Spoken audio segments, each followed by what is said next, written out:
that they can do anything they want to us. We might not be back. I might be in jail. I might be anywhere. But when I leave, you can remember I said with the last words on my lips that I am a revolutionary. And you're going to have to keep on saying that. You're going to have to say that I am a proletarian. I am the people. I'm not the pig. You got to make a distinction. And the people are going to have to attack the pig. The people are going to have to stand up against the pig. That's what the pastors are doing. That's what the pastors are doing all over the world. But when I leave, you can remember I said with the last words on my lips that I am a revolutionary. If you thought I hated taxes of any kind and would just abolish them in general for the everyday citizen because they can't be trusted to be used properly anymore, then boy, oh boy, are we on to my second favorite. Today, we're talking about auto insurance or insurance of any kind, really, but I'm going to focus on auto insurance. It's really just one big scam. But before we jump down my rabbit hole, we're going to hear about a woman in Michigan who did everything they tell you and mandate you to do for at least 14 years with Geico. That's longer than her own child has been alive, and that actually plays a part in today's story. And what did Geico do? They denied her claim. You think, oh, okay, it can't get worse than that. People have claims denied every day. Oh, but it does.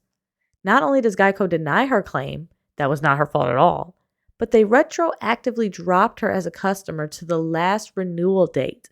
And you're thinking, what in the actual? Well, that's not all either. Let's get into it so you can see what's going on and what's got me so hot today. Live from downtown Detroit, Local 4 News at 6 starts now. Tonight, a stunning move by an insurance giant that could impact every single parent with kids.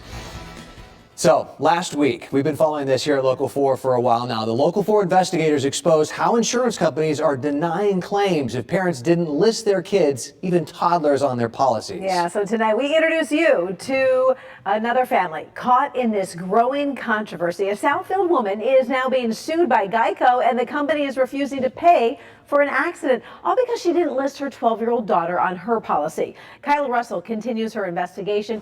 Kyla, the daughter doesn't even drive. That's right. She's 12 years old, and her mom, Carrie McCaskill, got her first Geico policy in 2014. And for over 10 years, there were no issues. Until about May 2nd last year, and she says she and her 12-year-old daughter, who does not drive, got in the car along with her daughter's friend and just headed out to grab a bite to eat. The car came around going about 40 or 50 trying to get around traffic and T-boned us. She submitted a claim, which of course included the police report. The police report listed my child and her friend in the car, so I had to list that on the claim. The process went as it normally does. She was told the car was totaled out and was worth maybe $25,000. Weeks went by and she couldn't get any information about the claim. Then I tried to log into my app, wasn't able to log in. Then she got this letter in the mail, letting me know that the claim had again been reviewed. They were not going to pay out the claim, and they were canceling my policy retroactive back to the last renewal day. And their reasoning was because I had not listed my 12-year-old at the time daughter, who doesn't drive, who's not a driver, on the personal injury protection attestation. Her attorney, Chris Camper, says she didn't hear anything from Geico until she was served with papers. Did you hear that, people? So not only did they deny her claim after 14 years of paying into this little honeypot and never once filing a claim before, they denied her, cut her as a client, and then turned around and sued her. Lord have mercy. Now, I looked up the average rates of insurance for the past year and even looked into some comparison years for the cost of insurance premiums for the average American consumer. And even if we're on the generous low end of $220 a month, pay that for a year and then multiply that by 14 years, that woman will have paid $36,960 to Geico Insurance without ever submitting a claim and requesting reimbursement for anything insurance related to her coverage. Geico ended up totaling the vehicle out at $25,000. So using those numbers, she could have paid off her car in full and still almost had $12,000 in her pocket, if not caught up in this sucker-ish. But let's continue before I have an aneurysm. After the accident, her daughter's friend went to the doctor just to get checked out. Camper says Geico asked the girl's mother if she was getting care and if so, where. Geico's complaint is addressed to both Carrie and that doctor's office, saying Geico has no duty to pay any collision or personal injury benefits because Carrie did not list her daughter. But the doctor's office isn't trying to get Geico to cover any cost of care, and Camper says they didn't file an answer to the complaint. So after what I'm assuming was weeks of waiting and waiting and waiting, she tries to log into the app to get an update on the status of her claim and realizes she's unable to do so. They have locked her out of the app. She cannot get any answers directly from Geico, and she doesn't until she's served with legal paperwork from Geico. They're suing her and the doctor's office that her daughter's friend visited after the accident. Geico is getting awfully offensive before there's even a defense to attack. Now, I'm not sure if the daughter's friend had any contact info listed on the police report or how the doctor's office, like how they got a hold of the little girl's mother to even find out about the doctor's visit. But even the doctor's office said they didn't reach out to Geico or file a claim on anyone's behalf. They're not trying to get Geico to remit payment to them of any sort. So it sounds like the little girl's mother may have reached out to try and see about any kind of compensation from Geico, as I'm not certain as to any other reason Geico would be suing both entities if only one party was requesting compensation of any kind via claim, which they already denied. Like, who is this lawsuit really for? Making her basically feel like she's done something intentionally wrong and that she may be stuck with a $25,000, $26,000 lease. It kind of felt like being thrown away, and I get that like it's a company and it's not a relationship, but I did my part. And this is where she and many others are mistaken. And no shade to her.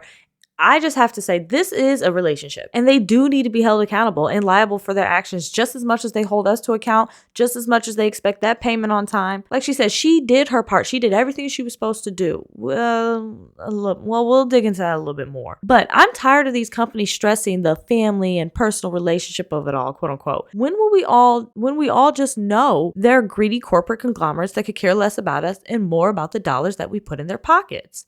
They run ad campaigns and video commercials using famous people to connect to the quote-unquote little people and try to manipulate us into feeling like they care about us as an individual. When it comes down to it, when the bell rings and time is up, they never care about the individual consumer, only the individual CEO or owner. None of it comes across as authentic. And even though they said it feels good to be heard, she said she felt like she was tossed to the side.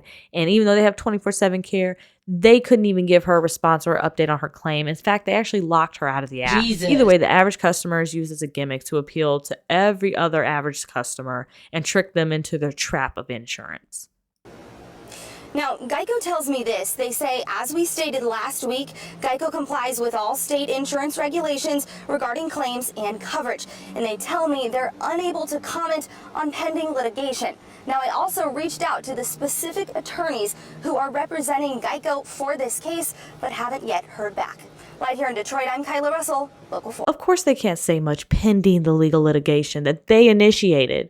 Well, I do have some numbers and things to say if they won't, not on their behalf, of course, but just because this is public record and knowledge that you could easily look up yourself. Starting with the business of auto insurance in the United States itself. In 2025, just mid-year last year, they estimated that the annual personal auto claims would be about $60 billion. And you're thinking, whoa, that's a lot. But before you go feeling too sorry for the little fellow, little Geico lizard, they've got a few ideas of how to help offset those costs. And I've got a few numbers as far as their profit is concerned to kind of offset those personal auto claim costs. The national average cost for full coverage auto insurance is actually expected to increase again this year, but last year it increased 12% from 2024. It increased about $289 per person per month. That's crazy. But of course, their direct written premiums increased about 13.6%. So don't worry about that 12%. That 13.6% increase equals roughly $359 billion,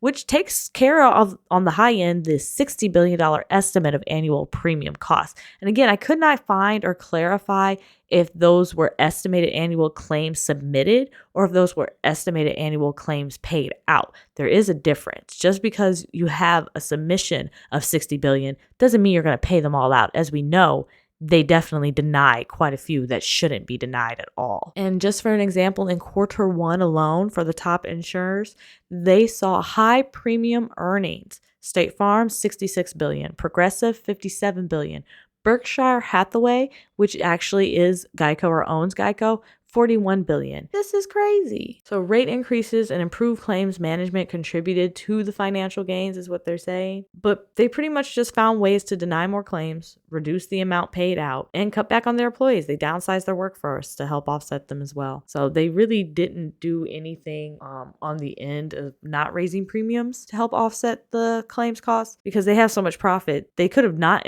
raised premiums and still had profit after the claims costs, but they chose not. So Geico has gotten a little bit of backlash about this, mainly, in Michigan or those who follow online. So, there's a couple of comments from people who said that they won't be with Geico anymore. They're going to be cutting their coverage. They spend enough on commercials and lawyers. They can just pay the claims. They're out of control. They're happy to take your premium, but if you try to make a claim, they always stiff you. I'm dropping Geico just because of these claims. Sounds like I need to change insurance companies. Thanks for making this known. What would Geico have done if the mother had an adult friend in the car going to dinner? Is she supposed to list everyone who could ever possibly ride in the car? This is beyond ridiculous. So, there's plenty of backlash that they're getting for this, but it's not really enough. The other family that had this issue, they had a 12-month-old and 3-month-old. So, theirs were kind of young, but they eventually backtracked on that case and paid out to them after media intervention, of course. But this one is going all the way to a lawsuit. So due to some state laws, which can vary depending on where you're located, she may have a bit of a fight on her hands with this lawsuit lodged against her. As she did sign the indemnity and attestation requiring the listing of all household members. It is really rough. If you go through your insurance policy, I know she said she had it for 14 years and her daughter was only 12 at the time of the accident. So she had the coverage for 2 years prior to ever having a child. So when she initially started the coverage, she was adhering to the attestation. It was just her in the household that she had to have insurance and health coverage for. So that does bring up then questions. Well, what if she had a roommate? Like, she's not held liable for them too, is she? Does she then have to pay for their coverage even though they're not driving her car? It's just a lot of little things that kind of just feel like you're being nickeled and dimed, and it's just like, what business is that of yours? As long as they're not living in my house and are drivable age, it really shouldn't matter. But again, it varies by state, unfortunately, and that's where we as people have to come together and just say enough is enough. Like, whoever mandated and made these laws, they clearly were only thinking of the bigger companies' pockets because this makes no sense. Her lawyer may be able to use the judgment of the other family that had the 2 children not listed on their policy in their vehicle at the time of their accident as a precedent of the company relenting and paying out what was due for that policy, and the fact that they're trying to retroactively cut her coverage to the last renewal date, citing her lack of transparency and listing all household members. To me, if you're going to go that route, then we want to retroactively discontinue coverage back to 2014 or 2016, and demand remittance of the payments made over the past 14 to 12 years be released back to the defendant then. Because if we're not going to play those games, okay? We are cutting the coverage, but only to the most recent renewal date so that they can try not to pay her back for her years of coverage, or in my words, highway robbery. She was robbed for about $36,000 over the course of 14 years, and now they're trying to tap her pockets a little bit more with this lawsuit. Insurance in general is a complete scam for most people. Most people pay into it and never use it. Just a waste down the drain. And then when you do finally need it, after decades of paying for it, they can deny you for any little reason they deem acceptable, and you just have to take it and then continue to give more money to another insurance company to cover you after this issue if they decide to release you and drop you. Used to be that you paid into your insurance fund, and when you needed it, it was there like a savings account for you to dip into and help in a time of need. With the rates and cost of insurance nowadays, you can't even have a savings account most time. If we weren't mandated to pay these fees, we all could have a little more liquidity in our lives and a lot more financial security. It's just sickening what we have to put up with. Comment down below, let me know your thoughts on how we should go about getting rid of this scam that they call insurance.